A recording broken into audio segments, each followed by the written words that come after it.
Philippe lui dit, montre-nous le chemin. Pour aller vers qui? Vers le Père. Jésus-Christ dit, je suis le chemin, la vérité et la vie. C'est-à-dire que, par moi, je suis le chemin qui amène vers qui? Vers Dieu. Je suis la vérité de ce que je suis en train de vous témoigner. Je ne suis pas la destination. N'est-ce pas? La destination, c'est qui? Vers Dieu. Et ces paroles que je vous ai données... La vérité, c'est Dieu. Dieu, c'est la vérité. Voilà, non, la vérité... Dieu, c'est la vie. Non, je suis le chemin, la vérité et la vie. Le chemin pour aller vers Dieu, nul ne peut aller au Père que par moi. Il a dit. Nul ne peut aller au Père que par Jésus. Donc, c'est le chemin. Et la vérité, c'est ce qu'il dit. Les paroles que je vous donne ne sont pas de moi, c'est de Dieu. Et la vie, lorsque vous l'appliquez, en ce moment-là, vous avez la vie. Comme lorsqu'on a posé la question à Jésus, mais maître, que fait-on pour hériter le royaume des cieux? Il dit, vous avez les paroles. Je vous ai laissé les commandements. Vous avez les paroles et les commandements. D'accord? Et il continue toujours avec les apôtres, toujours dans le même sens. Et Philippe dit, tu nous parles du Père. Mais montre-nous le Père. Mais attends, aide. Jésus n'a pas dit, me voici le Père devant toi. Il dit, qui m'a vu a vu le Père, d'autant que le Père étant invisible, n'est pas visible à l'œil nu de l'être humain, qui ne peut voir Dieu et vivre. Me voici moi, qui m'a vu, si tu me vois, tu as vu le Père. Et Jésus-Christ l'explique. Est-ce que celui qui voit... Je termine. Est-ce que celui qui voit... Je termine sous ça. Et Jésus-Christ termine, c'est ce qu'il dit. Excuse-moi, j'ai donné le verset tout à l'heure. Parce que je parle sur la base des Écritures, les textes, les spectateurs ont besoin. Voilà Jésus-Christ dans Jean 12, 45. La suite, il dit, celui qui croit en moi ne croit pas en moi. Et Jésus te dit, lorsque tu crois en lui, c'est pas lui que tu crois en Dieu. Il complète, il dit, et celui qui me voit, voit celui qui m'a envoyé. C'est clair. Qui m'a vu a vu le Père, et qui m'a vu a vu celui qui m'a envoyé, autrement dit Dieu. Est-ce que votre fils vous représente valablement comme tel? Il peut autant me représenter, il ne sera jamais moi. Il peut me représenter comme les prophètes représentent Dieu, mais ils ne seront jamais des dieux. Dieu a dit à tous ses prophètes, hein, celui d'entre vous qui, par orgueil personnel ou s'égarerait et dira qu'il est Dieu, rendra compte. Dans la Bible, il est dit, je peux donner le passage, Jésus-Christ comparaîtra devant Dieu pour tout ce que vous dites là. C'est pas moi. Je donne le verset. Je donne le verset. Attendez une seconde. C'est important. Quelques versets. Voilà. Que je retrouve pour ce qui est Marc. Alors si je peux le retrouver rapidement. Chef. Bon, le temps que je le retrouve, mais je vous avais donné Si. C'est Hébreux 9, chapitre 9, verset 24. Jésus-Christ comparaîtra devant Dieu. Et Dieu posera la question à Jésus, et c'est toi et ta mère qui a dit aux autres gens de te prier comme Dieu. Jésus-Christ a dit, Dieu, gloire à toi, j'ai dit, priez mon Dieu qui est votre Dieu. Jésus-Christ a dit, priez mon Dieu. Quelle prière Jésus vous a laissé? Notre Père qui est aux cieux.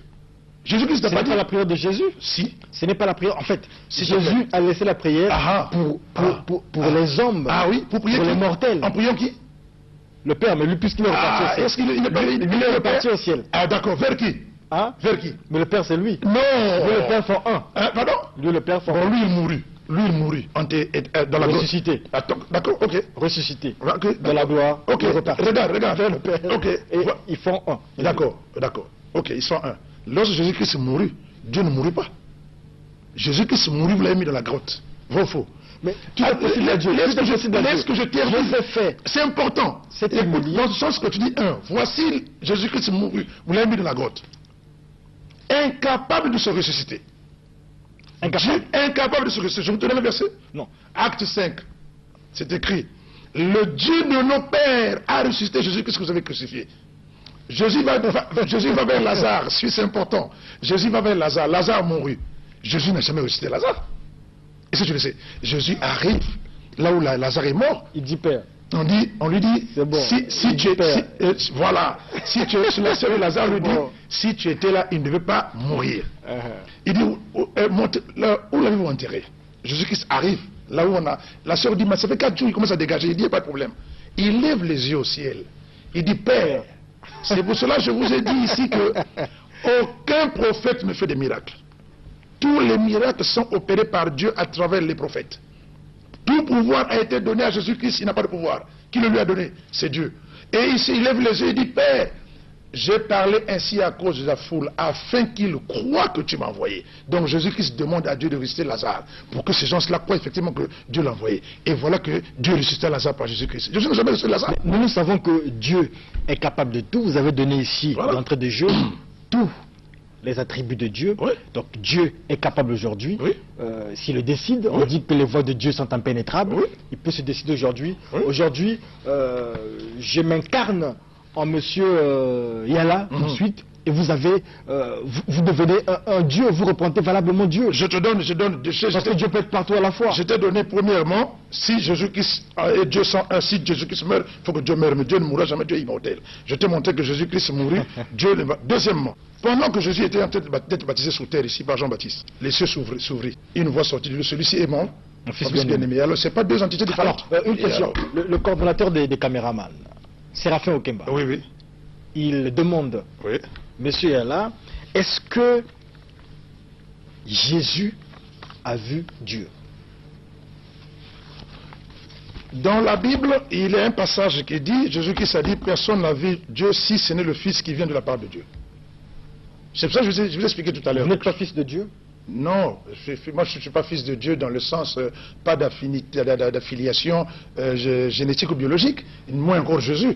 Et Jésus-Christ dit, est appelé fils de Dieu tout celui qui fait la volonté de Dieu. Vous ne faites pas la volonté de Dieu? Très bien.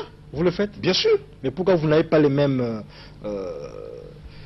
je veux dire peut-être les mêmes attributs à propos de Jésus-Christ. À propos de Fils, je vous propose, puisqu'on va aujourd'hui on termine l'unicité de Dieu, nous avons démontré que Dieu est Dieu seul.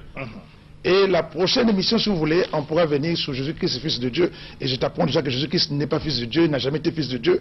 Dieu n'enfante pas. Le mot fils est tout simplement une hérésie. Vous contredisez. Non, je donne l'annonce déjà. L'annonce, on va développer sur la base de l'écriture.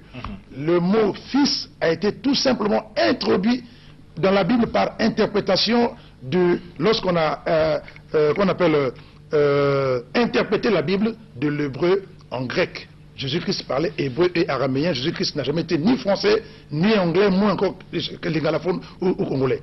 Alors, le mot fils en hébreu, le mot fils n'existe pas dans la Bible de Jésus-Christ. C'est serviteur. Mais lorsqu'on a traduit la Bible de l'hébreu en grec, l'équivalent de fils de serviteur veut dire païs. Or, païs en grec a deux explications, fils ou serviteur. C'est ainsi que les Romains, voulant faire de Jésus-Christ fils de Dieu, ont choisi fils. Jésus-Christ était serviteur de Dieu. Mais c'est une annonce, on va développer. Voulons faire de Jésus fils de Dieu. On va développer. D'accord. On va développer. Alors, moi, j'ai l'impression, monsieur Ahmed Yala, que Jésus est un imposteur, parce que Dieu est un Dieu jaloux. Oui. Il ne donnera sa gloire à personne, il a dit. Jésus. Jésus n'est pas imposteur. On adore. Non, Jésus, je vous en prie. Il dit, j'ai l'impression. Non, là, je défends Jésus. D'après ce que vous... Là, je défends Jésus. Moi, je vais... Non. Et puis, en plus de ça, vous devez comprendre une chose. Dans cette soi-disant divinité qu'on veut donner à Jésus, ce n'est pas Jésus qui le réclame. Pauvre de Jésus. Jésus-Christ n'a jamais réclamé, c'est pour ça qu'il a dit. Alors Dieu nous demande de suivre ses commandements. Suivez. Respectez ce commandement. C'est pour cela que Jésus a prévu déjà. Moïse a dit, mais moi je vous dis. Elle a dit, mais moi je vous dis. Oui, mais entre-temps, Jésus n'a jamais aboli l'Ancien Testament. Il dit aussi longtemps que le monde sera monde. Pas une seule lettre, moins encore un iota, qui quittera la loi de Moïse. Moïse ne nous a pas laissé la loi. Jésus n'a jamais aboli la loi. Mais vous suivez les chrétiens. Ils vous diront que ça c'est l'Ancien Testament. Mais demande-le, montrez-moi là où Jésus a aboli l'Ancien Testament. Moïse nous a dit dent pour dent, oui. Et Jésus-Christ nous a dit, oui. Moi je vous dis, mais... si on vous frappe ici, tendez l'autre joue. C'est normal, c'est un deuxième décret. C'est un deuxième décret. Un deuxième décret, ça veut dire quoi? Mais attendez, aujourd'hui, comme je dis en termes de décret, c'est-à-dire que Dieu nous a envoyé d'abord la loi qu'on dit la loi de Moïse, la loi de Dieu par Moïse. Et Jésus-Christ vient avec l'évangile. Quand on met les deux, il y a confusion, il y a répulsion. Il n'y a pas de confusion. Il n'y a pas de confusion. Il n'y a pas de confusion parce que Jésus-Christ est clair. Il dit... Il contredit Moïse. Il ne contredit pas Moïse. Tendez l'autre joue. C'est deux choses diamétralement opposées. Oui. Diamétralement différentes. Mais attendez, maintenant, le problème c'est que Jésus-Christ a souvent été incompris. Comment ça? Mais bien sûr. Parce qu'il te dit... Vous avez compris. Très bien, suivez. Il vous dit ceci. Expliquez-nous. Il vous dit ceci. Aussi longtemps que le monde sera monde, pas une seule lettre, moins encore un iota ne quitterait dans la loi de Moïse. Jésus-Christ n'a jamais aboli la loi de Moïse. D'accord? Il a dit, je suis venu accomplir. Donc, c'est la suite. Si hier, Dieu avait donné, par exemple, un tel verset, et que demain, il a aménagé, il y a des cas comme ça dans la Bible. Et alors, ça ne change pas, ça n'est pas un problème. Il n'y a jamais eu de contradiction entre les prophètes. Vous ne verrez jamais deux prophètes en train de se... Mais tout à l'heure, je voulais dire ceci. Vous savez, par rapport à la soi-disant divinité de Jésus-Christ que les gens veulent donner à Jésus-Christ. Voilà ce que Jésus-Christ a prévu. S'il vous plaît, regardez, c'est important. Jésus-Christ a dit ceci. Vous me direz au dernier temps, n'a-t-on pas cru à ton nom? N'a-t-on pas fait des miracles à ton nom? N'a-t-on pas chassé les démons à ton nom? N'a-t-on pas fait ceci à ton nom? Qu'est-ce que Jésus-Christ a dit? Je lui ai dit, je vous dirai, sortez. Je ne vous ai jamais connu. Vous croyez que c'est dans ce contexte-là? Non, pas vous qui commettez l'iniquité. C'est tout simplement, Jésus-Christ ne s'est jamais proclamé Dieu. Il n'a jamais prétendu à la divinité de Dieu. Il vous a enseigné le Père. Et je vais vers le Père du début à la fin. Il priait Dieu. Et voilà qu'il est parti. Vous l'avez converti en Dieu. Mais vous le mettez en difficulté devant Dieu. D'accord. Nous sommes presque à la fin de cette émission, de cette troisième partie sur l'unicité de Dieu. Et je vais lire Jean 6. Du verset 50, j'irai très loin là-bas au verset 50, jusqu'au verset 54. Oui. Jésus nous dit qu'il est le pain de vie. Oui. Mais je veux... veux... du ciel. Oui. Voilà. C'est ici le pain qui descend du ciel. Très bien. Afin que celui qui en mange ne meure point. Je suis le pain vivant qui est descendu du ciel. Si quelqu'un mange de ce pain, il vivra éternellement. Et le pain que je donnerai, c'est ma chair que je donnerai pour la vie du monde. Voilà. Je vais m'arrêter là. Non, je vais continuer. Là-dessus, les Juifs disputaient entre eux, disant, comment peut-il nous donner sa chair à manger?